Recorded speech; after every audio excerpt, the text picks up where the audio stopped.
Hello Wargamers, I'm Invasive Ramnus and welcome to another installment of my 6th edition Tau Codex review. Today I'm obviously going to be talking about the iconic XVA Crisis suit. And so a lot of people have been talking about the Crisis suit. At first it was a lot of discussion about the aesthetics because of course they did not get a new model. It's the same model as it's been since the Tau were introduced in the early 2000s. But since the Codex has been released, we as a community have noticed that the Crisis suit is cheaper, more versatile, and just as potent as it used to be before. So they are still definitely a mainstay of the Tau army. It used to be that your elite choices were pretty much only going to be comprised of the Tau Crisis suit. But now there is a little bit more competition for that, especially with the changes to the stealth suit and the introduction of the Riptide. So this episode I'll be talking about, if you choose to take Crisis suits, which you probably will, what you should do with them. Because that's a pretty open-ended question. One of the great things about the Tau Empire is the versatility in their entries and in their playstyle.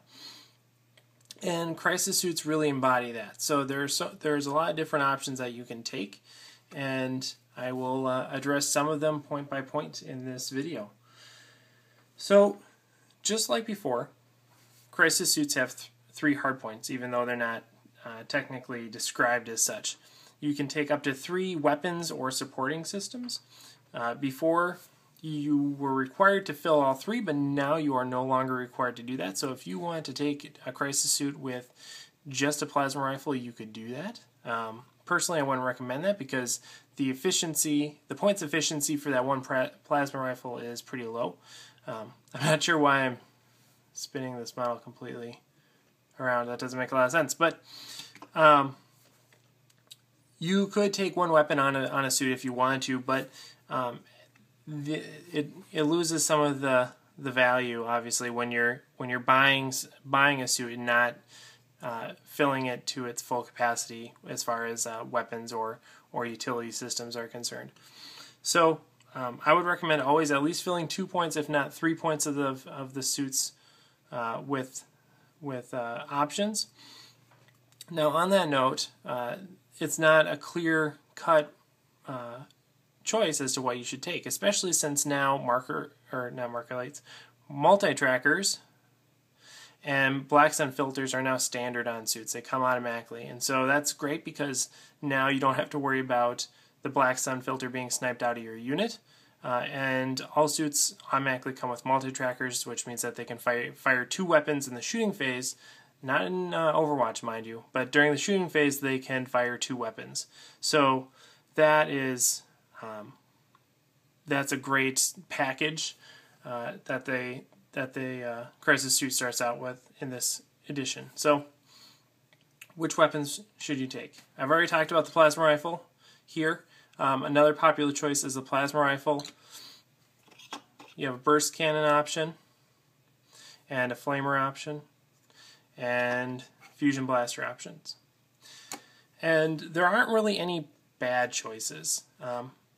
It used to be that flamers and burst cannons were poor choices, but now with the option to take more weapons because you don't have to take a multi-tracker or black sun filter, a flamer isn't so bad, especially with the advantages it provides to Overwatch.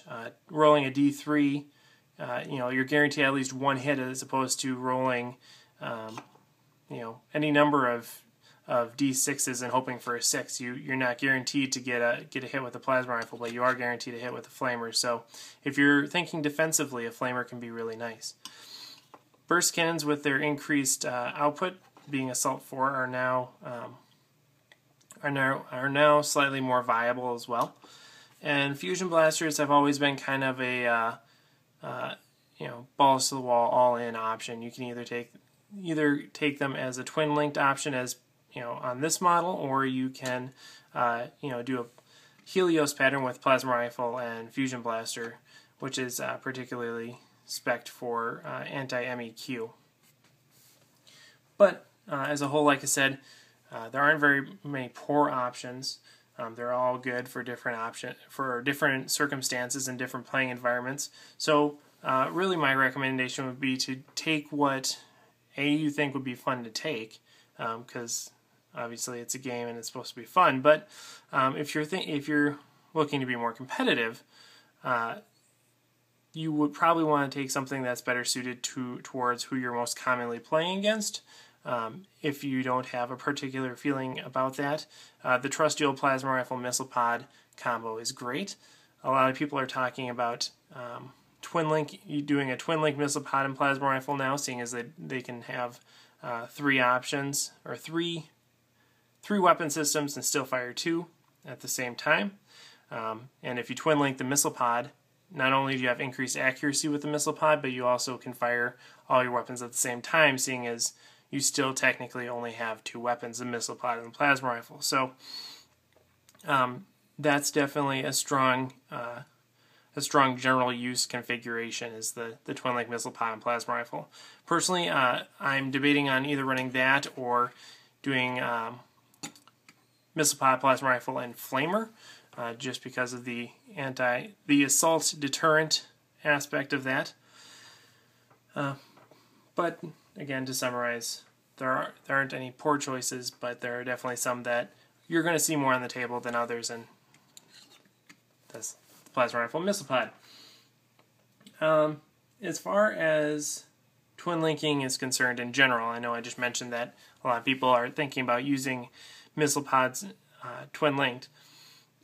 Twin linking is great, but it's not the end-all be-all. It can be effective against flyers if you don't have anything with skyfire, but the deficiencies in shooting that result in from not taking twin-linked weapons can be accommodated by marker lights. So if you don't want to twin link something, just use marker lights. It's not that big of a deal. And that applies to not only just the missile pod, obviously, but all your shooting. So if you use a marker light, you extend the benefit from being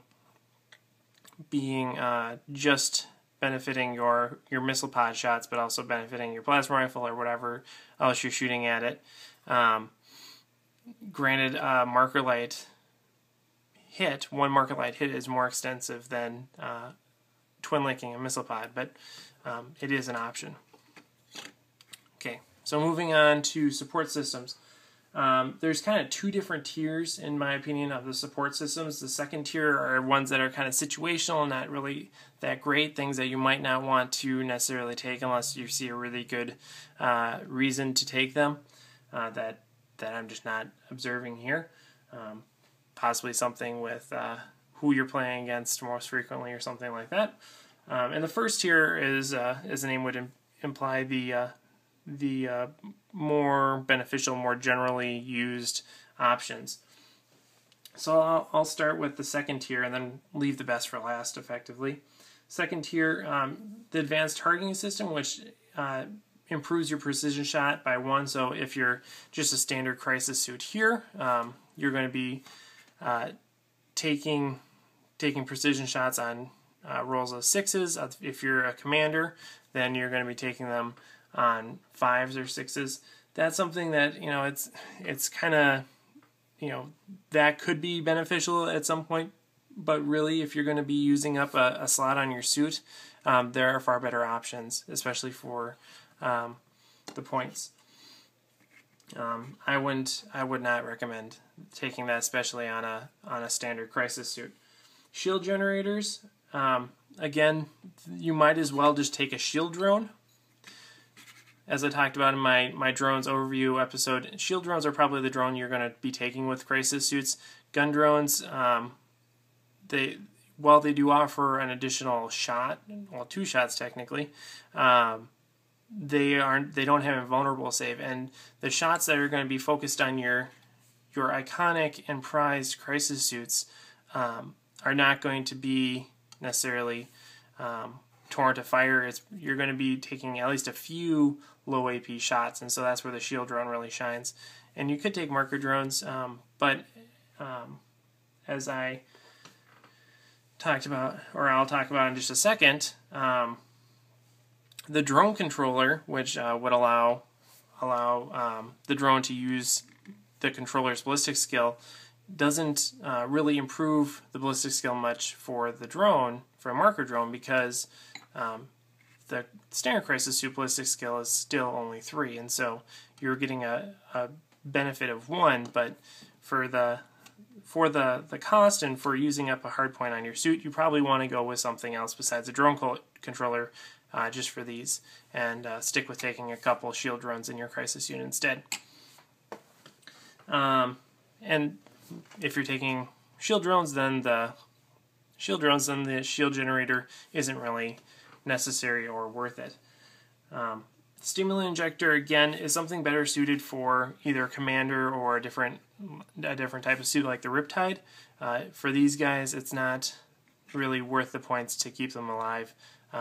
Well, I mean, they're really important to keep alive, but a Stimulant Injector is not the way to do it. And then, again, as I said, the drone controller is also in that second tier. So as far as supporting systems goes, I'd pass on the advanced targeting system, counter-strike defense system, shield generator, stimulant injector, and drone controller on your standard crisis suits. Some of those are better suited for your commander. The first tier, by default, everything that's left are things that I would recommend potentially taking. Although, obviously, you can't take all of them, so you'll have to make a decision at some point. Early Warning Override gives you Interceptor, which can be good against MEQ drop pod armies. So if you're playing someone that has a lot of drop pods, that's a great way to get the first shot in on them. Of course, then you can't fire in the following shooting phase because you've already shot, but it can prevent some damage to you if you take Interceptor, especially if you take twin-linked missile pod suits with Interceptor. That can be an effective anti-flyer configuration, but there are also better ways to do that, like broadsides and sky rays and other suits like the Riptide. All those things could be more effective at anti-flyer than relying on a twin-link missile pod in your crisis suit. Target lock. In this unit, so if you had a unit that looked just like this, with a twin-link fusion blaster, a burst cannon, a flamer, missile pod, and plasma rifle, you would want to take a target lock just because it allows that suit to fire a different unit than the rest of the target. Note that if you take a target lock, that only applies to the suit, so it doesn't apply to any attached drones that you have. So it's not like you could take a drone controller or a target lock on this guy and hit the 2 drones that you purchased alongside him get to shoot as well. No, it's just the suit.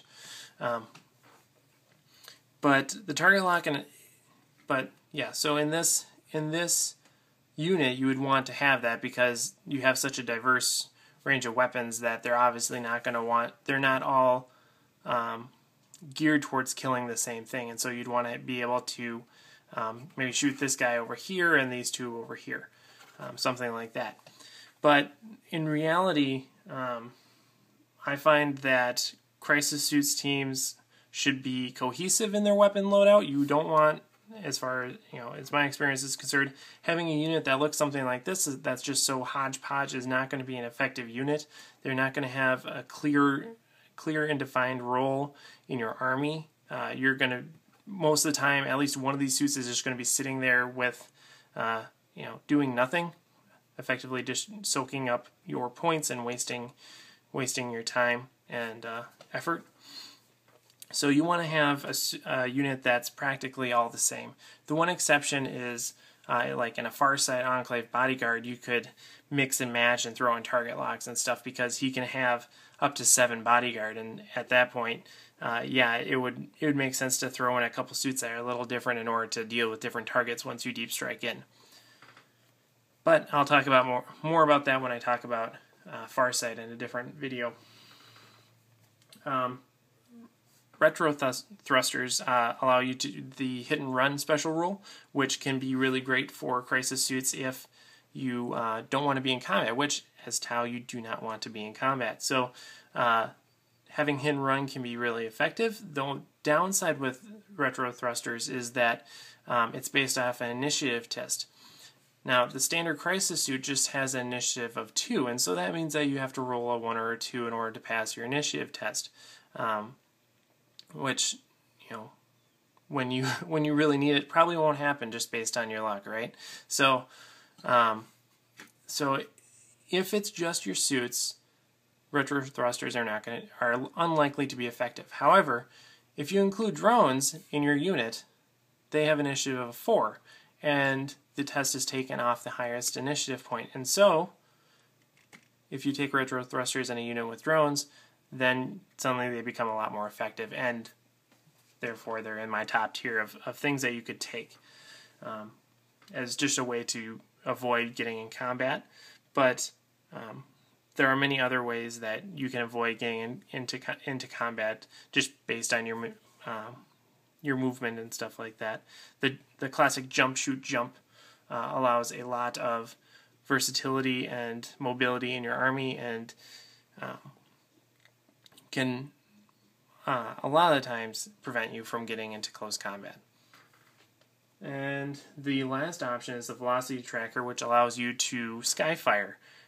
That's something that you might want to take if you are in a flyer heavy environment. I've seen people write lists where all their crisis suits teams have velocity trackers. I think that's probably overkill. You're overdoing it. You might want to diversify your systems a little bit more than that. But you know, nine crisis suits with velocity trackers, you really want that flyer to die fast, apparently. But like I said, there are other ways to do it, and crisis suits might not be the best way to do it. So just consider that. Personally, I'm planning on foregoing the support systems and just going weapon systems, so plasma rifle, missile pod, and flamer, as I mentioned earlier. Just because the flamer is a cheap weapon that I can throw in there, but also fully loads out a suit to be highly versatile and effective. So, in summary, the crisis suit was an iconic part of the Tau Codex ever since it's been introduced. It still is. It's highly versatile, highly effective. Really something that most people will include in their lists. On the bad side, it's easy to sink a lot of points into these guys. You could load them down with 6 drones in a group of 3 suits. You can, spend a lot of money on weapons systems and support systems and all sorts of things that will really drive the points cost of that unit up. And there's something to be said for making your units durable, but at the same time, if you sink too many points into them, you're not going to be effective in other areas of your army list. So that would be the downside, is that you can sink a lot of points into them, and that can make other parts of your army suffer instead. So as a recommendation, I would definitely say take crisis suits. I think a lot of people that get into Tau because of the crisis suit, because of the jetpacks, because of the aesthetic of the army, and so a lot of people will just be drawn to the crisis suit to begin with. But there are also many tactical reasons to take the crisis suit as well. So thank you for watching, and if you like this video, please like it. If you have any comments, please submit them below. Let me know what you think of my ideas on the crisis suit. And again, please subscribe. Thanks for watching.